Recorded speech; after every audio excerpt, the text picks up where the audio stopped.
Shalom, salam damai sejahtera Bapak Ibu, Saudara dan Saudariku yang dikasihi oleh Tuhan. Senang berjumpa kembali dengan Anda dalam permenungan harian Sabda Tuhan, Embun Sabda, di hari Selasa 12 September 2023. Saudara dan Saudariku, hari ini saya ajak Anda merenungkan Injil Lukas bab 6 ayat 12 sampai 19. Buat Anda yang sudah membacanya, sekiranya Anda paham isinya, dan buat yang belum, silakan Anda membuka kitab suci Anda dan membacanya Lukas 6, 12 sampai 19. Semoga Anda semuanya dalam keadaan sehat, penuh sukacita Tuhan, dan buat Anda yang sakit, sedang dalam permasalahan, pergulatan dalam hidup, Tuhan Yesus sendiri akan mengangkat semuanya dalam nama Tuhan Yesus. Saudara dan saudariku, para sahabat Embun Sabda, izinkanlah saya men-sharingkan permenungan saya hari ini untuk Injil Lukas bab 6 ayat 12 sampai 19. Hari ini saya mau mengambil ayat Embun Sabda, mereka datang untuk mendengarkan Dia dan untuk disembuhkan dari penyakit mereka. Juga mereka yang kerasukan roh-roh jahat mendapat kesembuhan.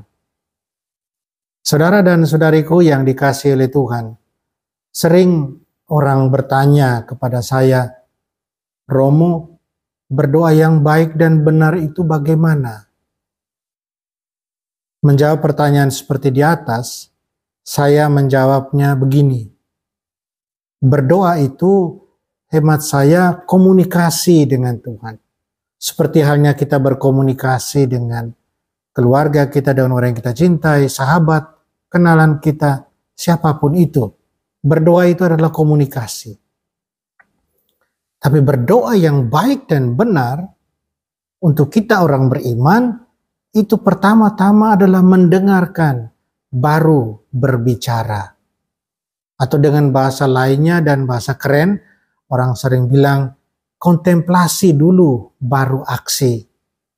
Orang harus bisa mendengarkan Tuhan terlebih dahulu lewat sabdanya, dalam keheningan, baru kemudian orang akan tahu bersyukur, orang akan tahu berterima kasih. Dan sesudah itu, orang baru bisa atau dimampukan, disanggupkan untuk menyampaikan apa yang menjadi unek-unek, apa yang menjadi keinginan, harapan, permintaan kepada Tuhan. Mendengarkan Tuhan itu penting. Mengapa? Karena dengan mendengarkan Tuhan, pertama-tamanya kita akan tahu bagaimana dalam mengambil sikap dalam hidup. Mendengarkan Tuhan itu bagaimana? Orang pasti akan bertanya demikian. Romo, mendengarkan Tuhan itu bagaimana sih? Mendengarkan Tuhan itu duduk tenang di hadapannya. Duduk berlutut di hadapannya. Depan tabernakel atau diam di dalam kamar kita dalam posisi berdoa depan patung Yesus.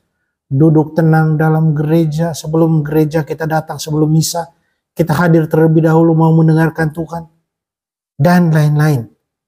Dan pada saat kita membuat itu, kita membuka hati kita.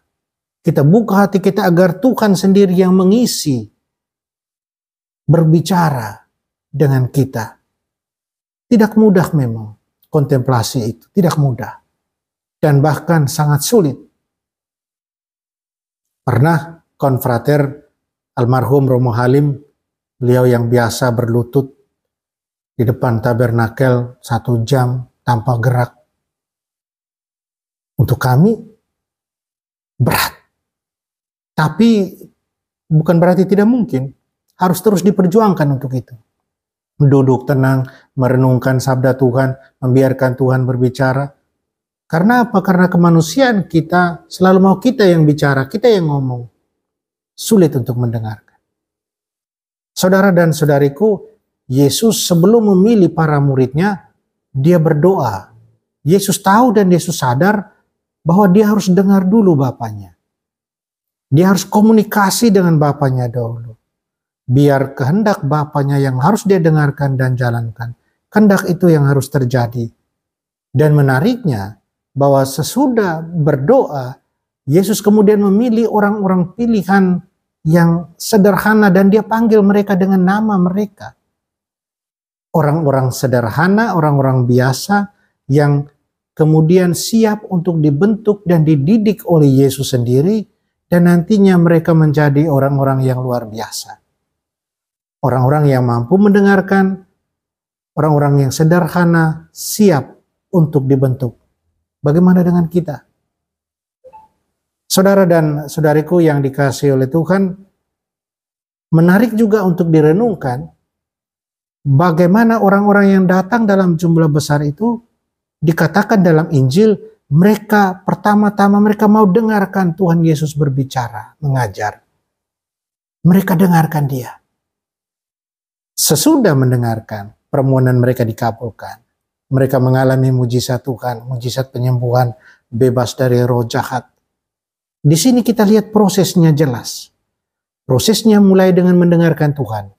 Sesudah mendengarkan kemudian berakhir dengan mujizat penyelamatan, kesembuhan. Saudara dan saudariku, bagaimana dengan kita? Apakah kita juga sudah bisa menghidupi proses itu? Ataukah kita sering mau shortcut, jalan pendek, di mana kita mau langsung ke mujizat tanpa melalui proses mendengarkan, tanpa melalui prosesnya Tuhan. Karena itu saudara dan saudariku, mari kita belajar, terus berjuang untuk terlebih dahulu berkontemplasi, mendengarkan Tuhan, tahu apa yang menjadi kehendak Tuhan. Kemudian biarkan Tuhan hadirkan mujizat-mujizat itu lewat partisipasi kita, lewat aksi kita. Semoga kita mau membuka telinga hati kita untuk Tuhan. Kita mau buka hati kita agar dengan bantuan dan rahmat-Nya kita boleh mendengarkan Dia. Dan kemudian kita beraksi dalam hidup. Kita beraksi sesuai dengan kehendak Tuhan yang sudah Tuhan sampaikan kepada kita dalam kontemplasi. Amin. Allah Bapa dalam surga, terima kasih, syukur kepadamu karena Engkau telah memanggil kami di jalan kemuritan putramu. Bantulah kami terus untuk berjuang membuka diri kami, membuka telinga hati kami dan selalu terlebih dahulu mendengarkanmu. Biarkanlah kami menjadi orang-orang yang kontemplatif sebelum menjadi orang-orang yang beraksi dalam kesaksian hidup Kristiani kami. Demi Kristus Tuhan dan pengantara kami. Amin. Semoga Anda sekalian, keluarga Anda, usaha dan karya kita, seluruh rencana dan harapan kita hari ini dilindungi, dibimbing, dan diberkati Allah yang Maha Kuasa, Bapa dan Putra dan Roh Kudus. Amin. Saudara dan saudariku, nikmatilah jalani hari ini dengan sukacita Tuhan, dengan berkat Tuhan sendiri. Amin.